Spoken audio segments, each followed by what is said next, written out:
The assistant coaches are Aaron Dowdy, Alicia Kresge, and Dominic Bryant. The athletic trainer is Amanda Greco, and the head coach, Brian Giorgis.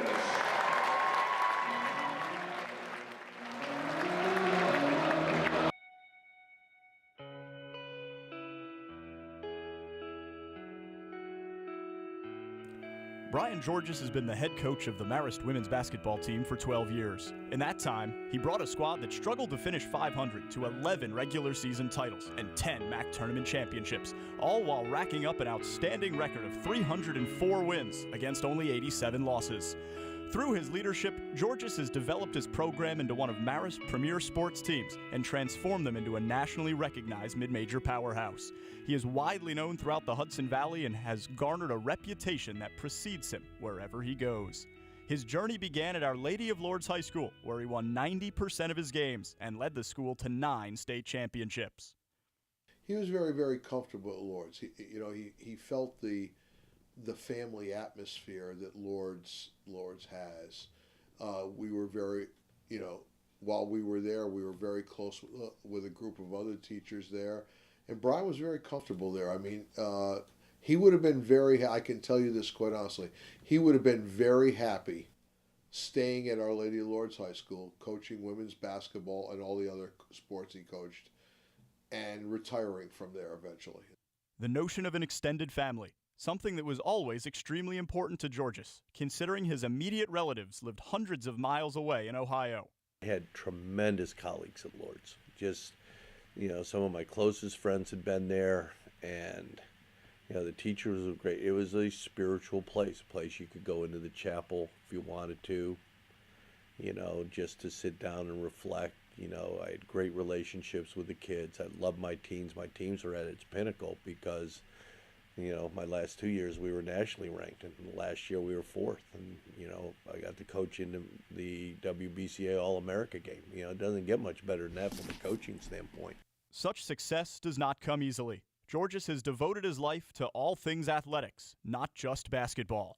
Brian is, he's an amazing wealth of knowledge on all sports. He has an encyclopedic knowledge of sports, and he brings that to each thing that he coaches.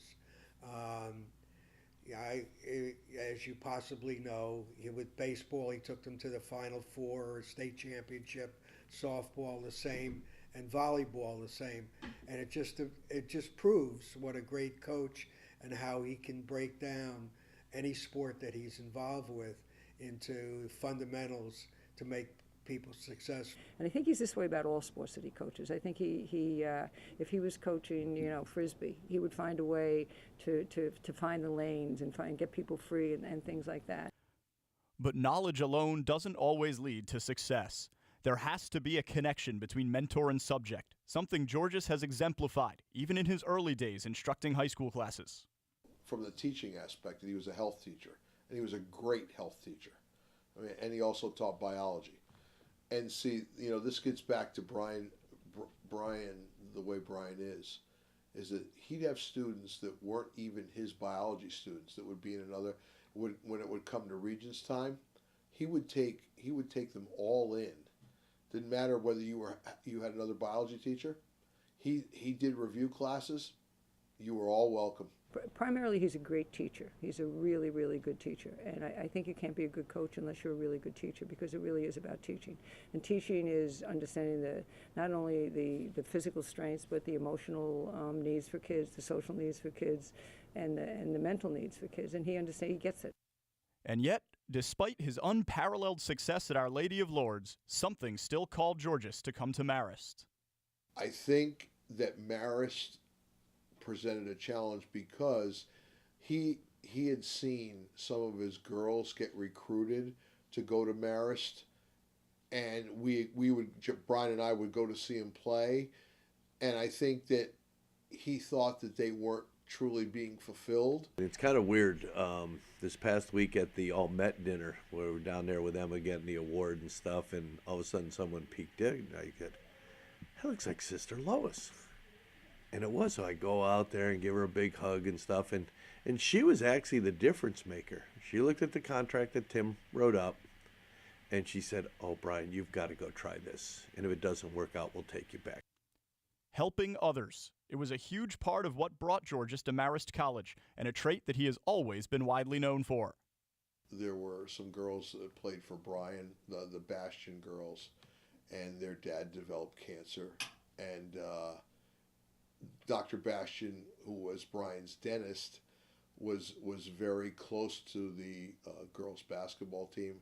And when he developed cancer, Brian made it a point to make sure that the girls not only prayed for Dr. Bastion, but they got a tournament in Dr. Bastion's name, a friendship tournament, and the proceeds went toward cancer research and stuff like that.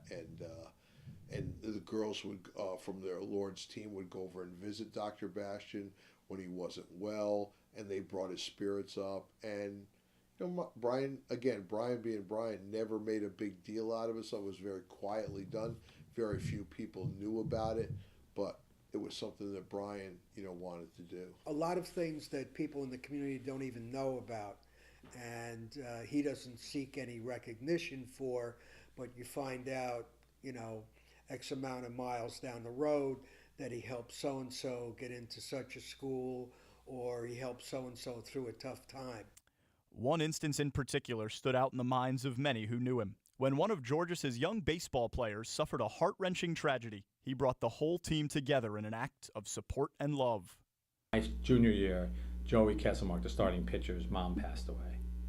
And he pitched the next day. Pitched like lights out, like with his mom there. So Brian just brought that team together, like, hey, this is for Joey and all of this stuff. So it was a very touching moment, and that's his religious background. Did that throughout Lord's, like everybody prays, everybody comes together. I called Joe. He was in tears. And, I told him, hey, I understand, we'll be praying for you at the game. He goes, I want to play for he calls me up later, says, I want to play for my mom. Great, put you in center field, just like he goes, no, it's my turn to pitch.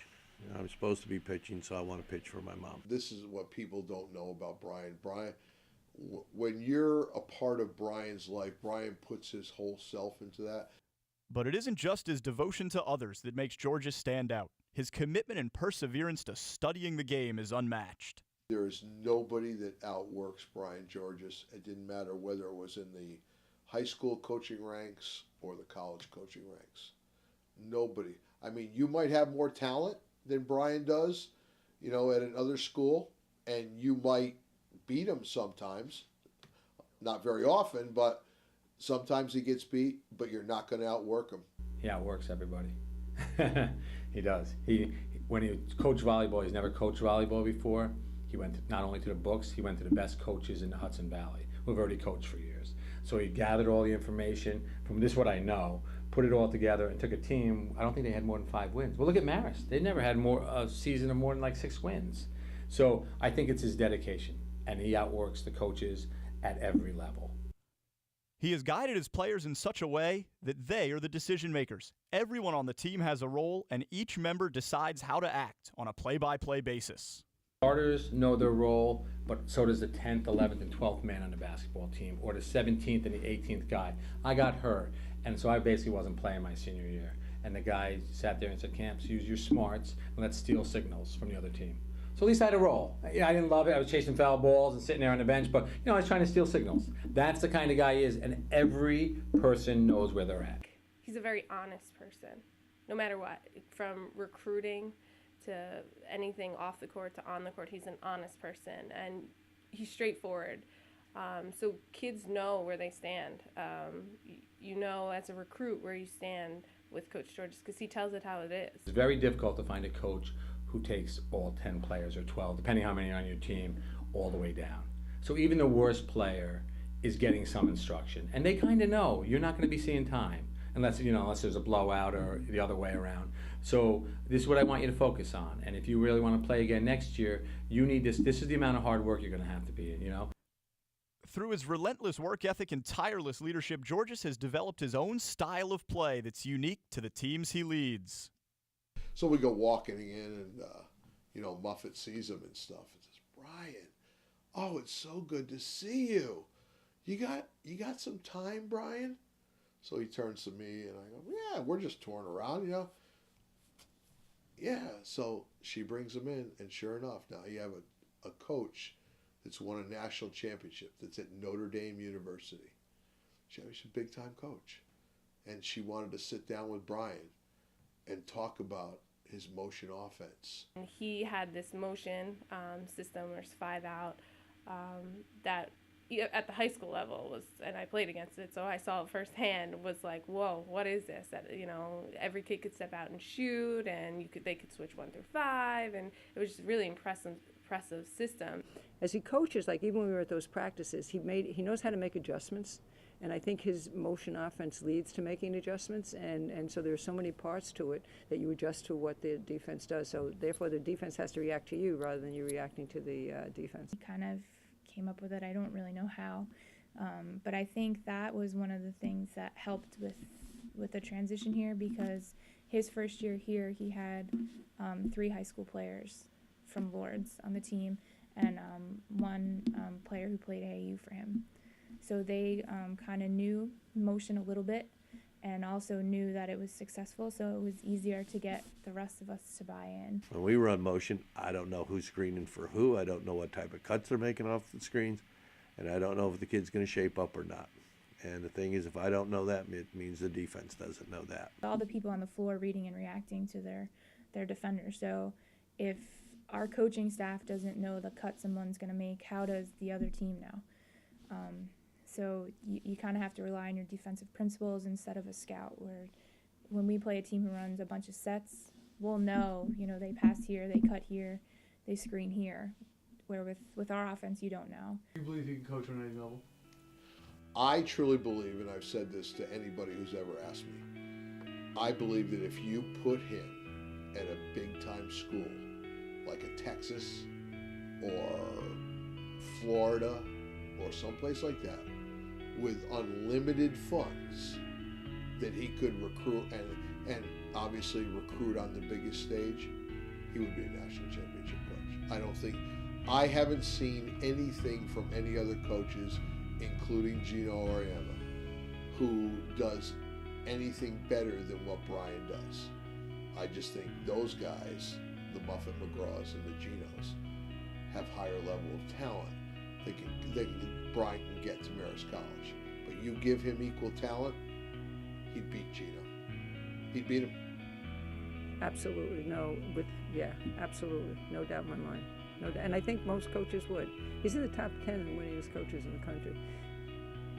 You know, as for percent, top 5, is it the top 5? Yeah, it might be the top 5. But you know, he went to Russia last year with Oklahoma, and I think maybe she was shocked that he knew as much, and then they played them, and you know, and they win. So he's good.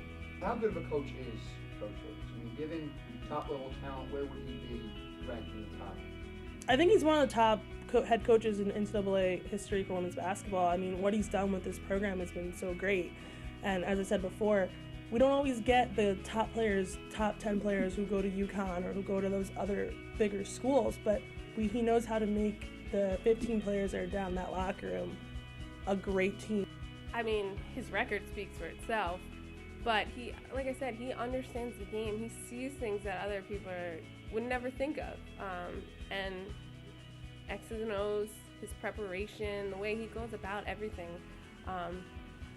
it's impressive. It really is. And we always joke with him that it'd be fun to see him with that next level athlete, those elite kids, just to see, like, if he got his hands on them, what he could do. It's tough for us as assistants because we'd always like to see him with, you know, the same type of talent that Gino has, or, you know, Pat Summitt used to have, or things like that. But I think if you put him on a level playing field with those people, he would be successful. We've had a lot of great players here. You know, we've had a lot of great coaches, and you know, they're a huge part of it. So I'm just along for the ride. Got all these nice things, big picture and paper, all that. It's you guys, you know, and it always will be.